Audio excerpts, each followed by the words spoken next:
We are eating on camera. He started eating before me, but I am going to say the blessing. Thank you, Lord, for the food. Amen. So, let's see what it does. What's going on, people? Are we going to throw this in? Or you just going to grab all that? Right here. Grabbing all that at the end. No, unless, that'd be messy. Unless you would have wrapped up the job. You would have wrapped it up. That would have been messy. Messy. That's cool though. Still is cool. Just because. That's how the motto would be to me. Just because you can do something that other people can't. You could just put it in the In what? This thing. Yeah, that's what I was saying. Wrap it all up at the end, yeah. but that's like extra work. True.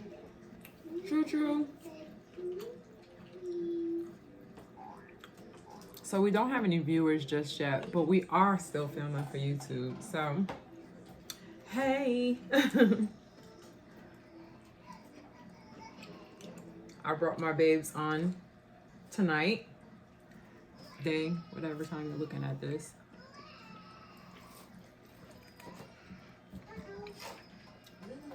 What was I going to talk about? What was I going to talk about? My book with your brother and them people. Oh yeah, so we're supposed to get on with my brother and talk about his book. So, my love has a really good life story where he wrote a book about it. So, I met him in 1993, right? Mm-hmm. Yeah, so we met in 93. I did a post today, that was yesterday, where they was like your childhood crush compared to who you're with now. We got some pretty good views and reviews on it. That was really fun. But this is my teenage love. So there was a separation. We have a 27-year-old daughter, and now we have a 1-year-old son. And I have a 13-year-old daughter.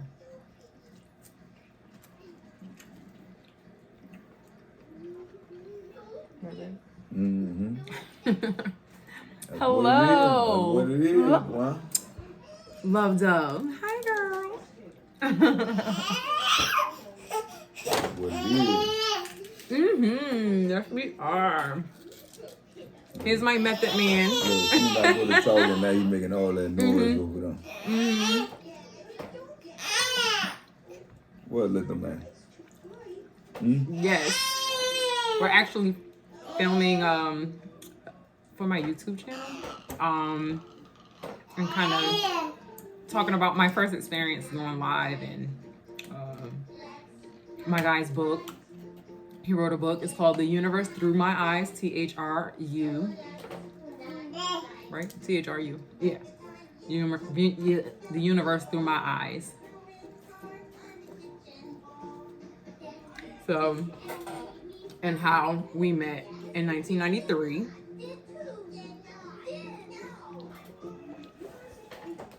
We have a 27-year-old daughter together. He has other children as well. He has 26 and 25. Yeah. And then three grandsons. And then our 1-year-old son, my 13-year-old daughter. I'm still saying she's 12. She's a big girl now. She's gonna be 14 this year. Mm-hmm. Big girl running wild. So we did a live with my brother last night, and a lot of people had some questions or whatever. Huh? You gonna slide on them? I missed it, I guess. I don't know. You saw that? Or to bring them on? Yeah, that was somebody requesting to come into our live. Tell them send it again. Just send it again.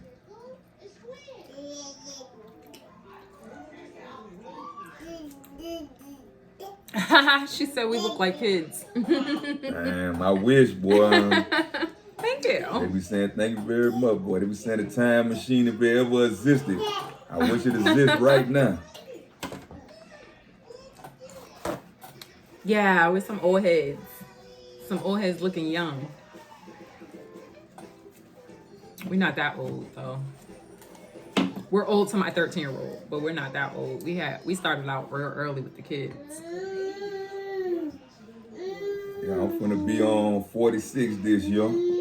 And I'm holding on, going beyond that midway mark to get to 50. Going to 46, man. Opening that door very proudly too, man. You gotta be proud of yourself. You at your age, boy. And you look mighty nice still, boy. Yes. I mean, you handled your business all your life. Stressed in, overdo it. Right. I'm always telling people, you're not about to stress me out, have me looking my age. Have me looking exactly my age. No, you won't. Gotta free your mind, man. That's what it's all about. You gotta wind down, man. When people wind you up at work, people wind you up in traffic, the stores sitting too close to you, standing too close to you. It piss you off. End of the day, man, just wind down, man. Once you wind down, everything will come down with it. But if you stress, you're going to carry it through your sleep to the next day with another bad morning. Starting your day all messed up. You got to wind down. Yes, we're eating dinner. Hello, welcome in. Yeah, that is a dope perspective, right? Yeah, you got to wind down. A lot of stuff frustrates you out here. A lot of stuff frustrates everybody. Everybody was from different cultures. Everybody from different neighborhoods. So it's not going to be really compatible out here because everybody from different destinations. We all come from different ways. So at the end of the day, of course somebody going to do something you ain't going to like. Of course somebody going to say something you don't like. At the end of the day, they ain't from where you from. They ain't come from the same childhood you came from, which was a household. Everybody's parents are raised different, how they raised you. See, that's why all the drama going on out here, because everybody talking about that person should have known before they said that or did that. Everybody not bred up the same, man. And even if they know better, you think they're going to practice those, ways or whatever?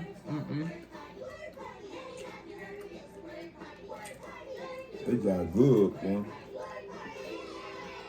Yeah, having empathy is definitely important. It's good? You said it's good. Having empathy is so important. One thing I learned, the biggest lesson for me, I learned to thank for others. Some people just don't know no better out here, so your best bet is to thank for that person. When you driving, don't say, man, hey, I'm in the right lane, that person driving crazy. No, I'm going to thank for him. I'm going to switch lanes before you hit my car. I don't care, I got insurance and all, but I don't want my car all banged up. Well, I thank for others, man, but something bad happened. Name your favorite Avenger? Name your favorite Avenger? Oh, man, that'll be Incredible Hulk. I don't have a favorite. Incredible Hulk. Incredible Hulk, old school. Yeah, he is. Do I have a favorite Avenger? Old school.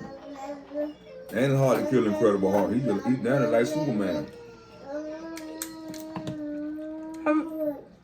Hello. I should really have my glasses on. I can't see your names. I'm so sorry. See, hola. Okay. Got the Hispanic people in here. Hola, mommy.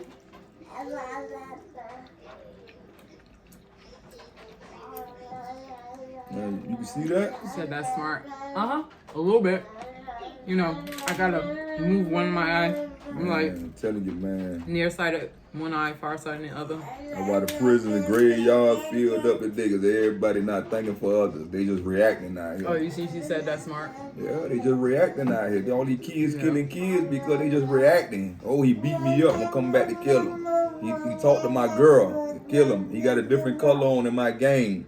I'm going to kill him. He live right around the corner from me, but in a different gang, I got to kill him.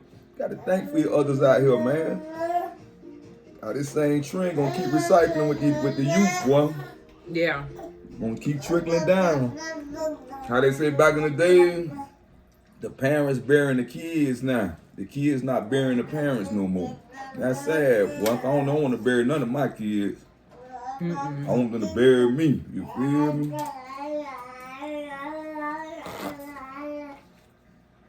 What's up, little man? Hi.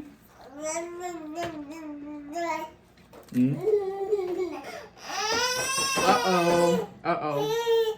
You have an angry baby. You tired of being incarcerated in that hot seat? Yeah, you know, you get tired of being in there, boy. You ready to come out. That's what people got to realize out here, boy. All this road rage going on. She said, I bet your book is full of knowledge. I wish. He's really telling his life experience. How it started out. Even like how his parents met. And so he did 21 years in prison. So he's telling his story from birth all the way up to the day he got arrested. So even like when we met, there's a lot of things in there that just led up to him during that time. But he got out about 4 years ago. This month he's celebrating 4 years of being free. The title is the YouTube channel is the same thing. The Universe Through My Eyes. And his name is Stacii Lewis. Now I'm kicking a little knowledge on my first videos on YouTube now. I'm gonna lace you up. I'm gonna give you the game. Yeah, he gives really good advice on law enforcement and stuff like that. Yeah, gave a lot of people a lot of game for free. Yeah. Because everybody need it out here, man. Too many people dying. For no reason. Too many people houses getting shot up with kids in the car, kids in the house. Like, this junk crazy out here. Nobody care about killing kids no more, even babies. Like, I don't understand.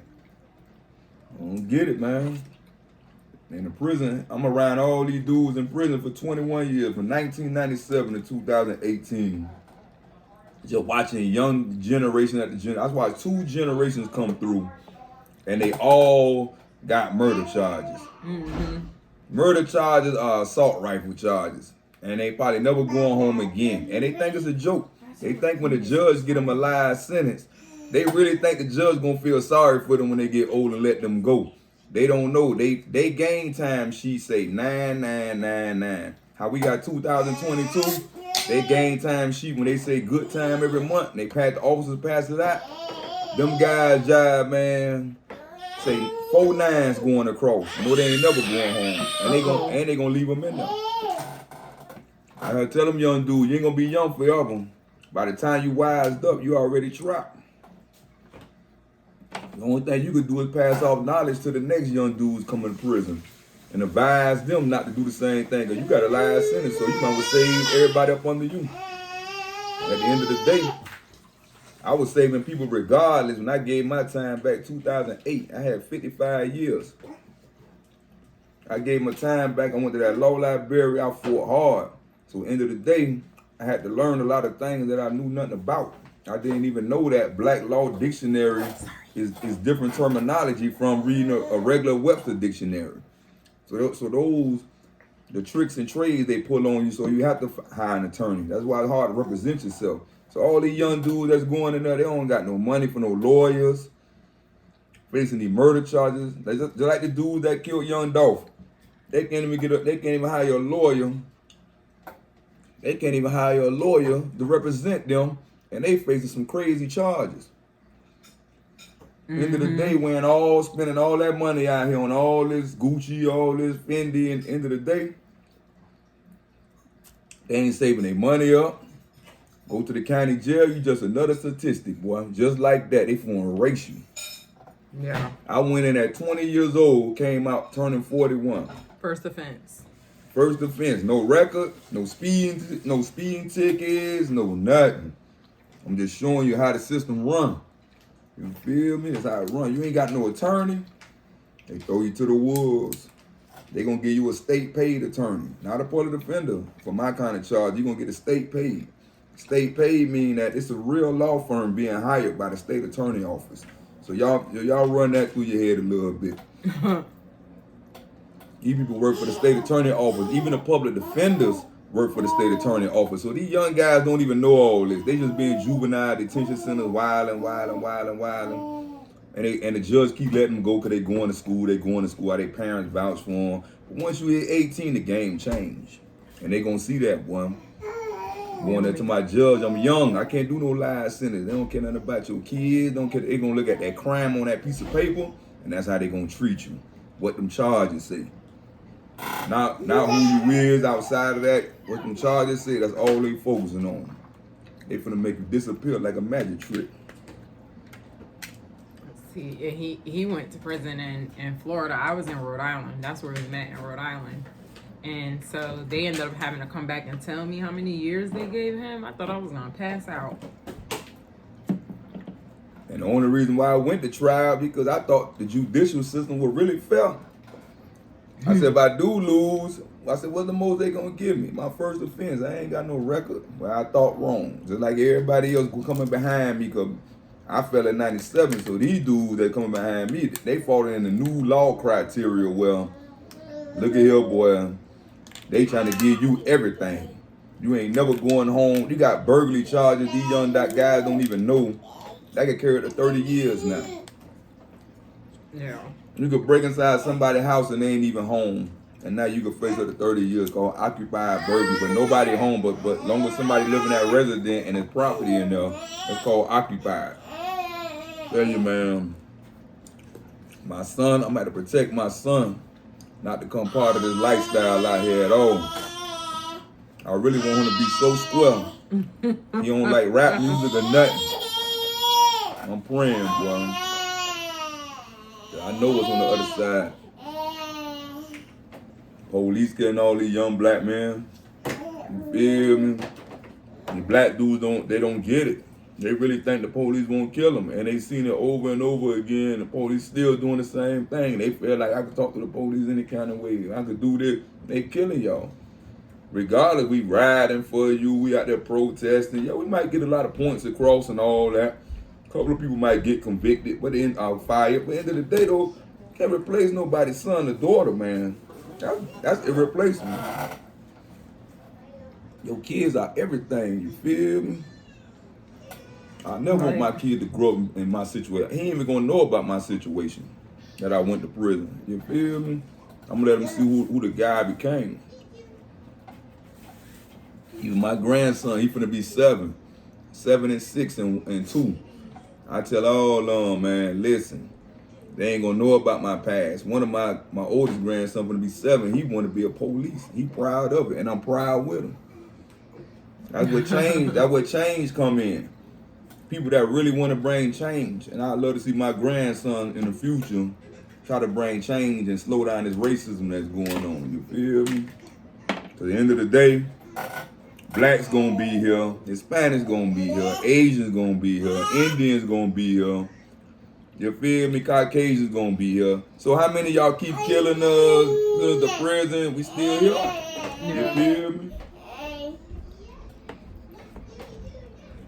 We ain't going nowhere, they ain't going nowhere, so why y'all killing me?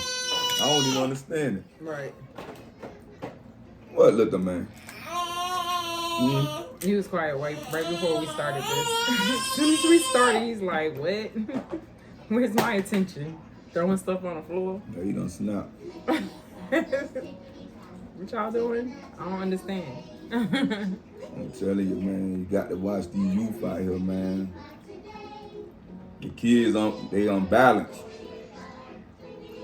They unbalanced like a mug, boy. You got to be on them. Yeah. Don't let them breathe, boy. Might say you suffocating them. Don't let them breathe. Yeah, no, you can't. And we prefer to homeschool him because we want to teach him the best possible way. Not only that, of course he has to learn the textbook, of course. They're not going to let you get by. We would like to add something extra to the curriculum. I mean, that's if we're praying for the ability to be able to homeschool him and raise him that way so that, he's not put into this elementary to prison system, because you know that's the way it's designed. Like we saw a side by side of the school lunch and the prison lunch, and it didn't look any different. They already programming you, man, without you even knowing it. Nor do I want him programmed for the rat race. Listen, man, end of the day, one thing I know, it's all designed, man. I did a YouTube show. I think it was my first one. It's like 700 some views right now. I started like about a month and a half ago doing YouTube. And what I was telling everybody was that if you think about the logic of the way the world is designed, if you're from a bad poverty neighborhood, you really got to ask yourself that if you don't see too many people make it out, you watching yellow tape all the time, chalk on the ground, shooting at nighttime, the helicopter, flashing lights all around your neighborhood, police around there all the time, harassing people. This is what I ask people. I said, when you go to a high-class neighborhood, how many police cars you see with mansions and all these big old houses and acres? You never see them. Now you go to middle class, you kind of see them in middle class. Low class poverty neighborhoods, they everywhere. Young guys all day on their little motorcycle, dirt bike, terrified when they see a police, ready to give them a high-speed chase because they know they all in our neighborhoods. Now this is the question of the day. Every time I know a bad neighborhood, I'm from Miami, and I'm gonna show you how Miami do it. First thing they scream on the news is, hey man, it's a bad neighborhood. This neighborhood was known for drugs, gun violence, gang violence. Now they gonna tell you that if the news people know this, they got the information from somebody. These people don't live over there, the news people. So at the end of the day, you gotta think about it. The police gotta do is put one car on the worstest block around the nation, worstest neighborhoods, all the way from East Coast all the way up, West Coast, Midwest, and Southwest, and Southeast. Just put one police car on one block so they're trying to pull people over with a broken tail light, suspended license, and all that. You feel me? So at the end of the day, why they don't put one police car and they legible to have cars? They're going, because the only thing I see them do is run down the major roads all day, riding them up and down. I don't know what they looking for. They need to be in the neighborhoods where it's really going down at. Because by the time you call them, somebody already dead, or they need to be rescued. So if you put a police car at the end of the block and just sit there, how many people really gonna try to sell drugs? How many people really gonna try to have gang violence? How many people? It's designed for them not to be there. They need it to happen. And people say, why? I say, if crime stopped today, if y'all think about this very well, if crime stopped today, a lot of people out of jobs, from police, probation, over parole officers, correctional officers, all the staff that work these prisons, all the staff that work these county jails, police officers out of there. So you ask yourself, these people really trying to stop recidivism out here, people coming out of prison, and they trying to slow the crime rate down. But NRA passing out assault rifles like it's Halloween, giving away candy. NRA seen all these school shootings and all that. And you could be 18 years old to get these kind of guns. You 21 years old when you could get a handgun. So run that through your head. All the school shootings been all assault rifles. So what I'm saying is that they tell y'all one thing, they'll give you a black mayor, Hispanic mayor, you think you got rescued, and then that Hispanic or black mayor really realize they really can't do too much. Once they in there, they nothing but a puppet. So at the end of the day, y'all chanting now, hey, they need to go. Hey man, like the lady in Atlanta last year, she resigned. They put too much pressure on her. They say too much crime in Atlanta right now, too much murders. So you gotta ask yourself, if the news stations know that these the worstest blocks, so they got this information from somewhere. But these news people don't live in these projects. They don't live in these rundown residential neighborhoods. They don't even be around now. So at the end of the day, the police know all this crime going down over there. This is where they making the most arrests. This is where they got the most homicides, the most guns they done found. So if they know that, why they don't take one car and put it on that block? Just put 2 officers in that car, and it's your job for the day to sit on this block, and they can't sell nothing. Because I'm going to tell you something. Every time they kill somebody in Miami, in my hood, they made sure they going to ride by so much, ain't nobody can make no money until they figure out who killed Joe Blow. So you got to ask yourself that if they could shut down any bad neighborhood any given time just because somebody got killed, why you can't just shut it down before somebody get killed? So they need crime to happen. Prisons, that's $1 billion gonna be probably $1 trillion industry in the future. So everybody running around with reform this, reform that, and all. I'm telling y'all some real junk. They got it in law in Florida that if you serve over 10 years in prison, you are considered mentally disabled inmate. That if you did 10 years, now they feel like your recidivism rate is so high for you to come back because you did 10 years in Florida prison. And I say to myself, like, so why y'all not trying to fix it?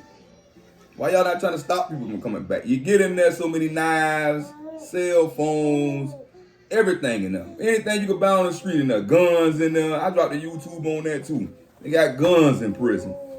And y'all don't believe it, you're going to look it up. Because in Florida, these dudes shot themselves in 2014.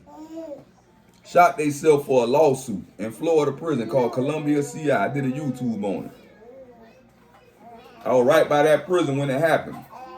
So you got to ask yourself, these dudes around killers, rapers, all type of gambling activity, everything negative, and then you can let them go to the street. What they learned in prison, it's a big old warehouse, and you stored them away. You storing humans away, which is modern day slavery. That's all it is. Florida, we work for free. So all the other states y'all be hearing about make a couple of dollars or a couple of cents an hour when they work. Florida, we don't get paid nothing. They give us 10 days a month called game time, which is good time. So we work for free. So where all this money going to? The state get all this money for all these prisons. In Florida, we got like 86 prisons. And where the money going? We working for free. We fixing everything. We painting everything. We doing all the buffing. We run the food service. Inmates run the whole compound. We cut the grass. They don't need nobody else for nothing. So at the end of the day, why everybody running around with all these posters? They don't even know what's going on. You got to talk to people like me if you really want to know what's going on. Because I'm going to give you the real rundown, not what's going on behind the wall. In general, I'm going to break down the laws and show you what I've seen for a fact. And if you notice, everybody that's getting exonerated, always a black or brown man who did 45, 50 years behind a crime he knew. And now y'all gonna give me $5 million. Man, been gone 40 years, 50. Man, don't know nothing about no cell phone, all these smart TVs. He gonna try to go back to prison. That's all he know. But to them, we gave him $5 million, $7 million. Oh, he could do anything he want. In his mind, I can't compute out here. I can't function. This new to me. Everybody walking around talking on phone, FaceTime. When I left, they had the wall on the phone. They ain't have phones at all probably in their house back then, 40, 50 years. And now y'all thinking these people just gonna come out here and function. That's why the Green Mile was the real deal when that dude got out and he hung himself. Not the Green Mile. What the other one is? Alcatraz on the estate. I think Morgan Freeman on there. But that white old man did all that time, did like 40-some years. He got out, man, just hung himself. Free man. He go eat anywhere he want, drink anything he want, find him a lady, play friend, whatever he want to do. He chose to kill himself because y'all sunk me somewhere I know nothing about. So they be talking about they rehabilitating everybody coming out of prison. Like what they rehabilitating them with? Correction officers racist. You feel me? I know in Florida they like that. You feel me? They racist. And they gonna tell you straight up they racist. You feel me? Once they put that badge on, they just like a police officer. Yeah, you she feel said they me? never set them up to thrive. They never do. They never do. Think about it. If I ain't come home, write a book. If I ain't come home and figure out social media, I wanted to learn emails and Gmails and Googles. Like I was eager to learn. Mm-hmm. Every man come home, a lady come home, ain't gonna be eager. Yeah, They gonna be like, hey, that's too much, man. No, that's too much he at has one a time. friend. His friend, You feel me? he tried to help him with like the Gmail, and he does like online sports gambling. He tried to help him set up the an account for the online sports gambling. He was like, man, this is too much. He tried. He definitely tried, but I don't think he kept it up.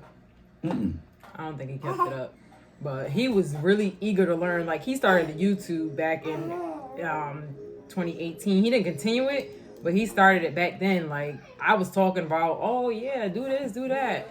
And I hadn't even started anything, but he had started stuff, figured it out. Like, I've been on Twitter since, I don't know, 2012 or something like that. And I don't know nothing about Twitter. And he knows I used to just tweet whatever. And he knows more than that. Like, he has so many followers. Even with everything. He's just so ahead of the game. Yeah, TikTok like new to me, y'all. So yeah. Like, I've been on TikTok, but I never understood it. I'm glad she hit the 1,000 and all that. Now she could go live because she trying to get me to tap on the button thing. All the hearts going up. At the end of the day, I gotta be in the mood. Yeah, I gotta be in the groove for it. Yeah, he was like, I'm not doing TikTok, but on Instagram he was posting nothing but videos, and he's like, this is the way, you gotta do videos. I'm like, no, you gotta do pictures. He's like, no, videos, people pay attention to videos. And then here comes TikTok with nothing but videos. Tell you, man, you gotta be on beat. See, me, my thing is Instagram. I got like 11,000 followers on Instagram. Facebook, I got 5,000 followers. And Twitter, I got like over 3,500. So, TikTok was like an extra thing to do if I did jump on TikTok. It's like, that's too many social media accounts for me. I'm everywhere, bouncing back and forth. And like, then I got his real YouTube job. channel. Like, he tried to post once a week. And I got the YouTube channel. But listen, this was fun. This is not for you guys. This is for our YouTube. This was fun. This was cool. I got Babes with me today. You heard a little bit of his knowledge or whatever. Please go get that book, The Universe Through My Eyes. Really? The Universe Through My Eyes. And I'll see you on the next video.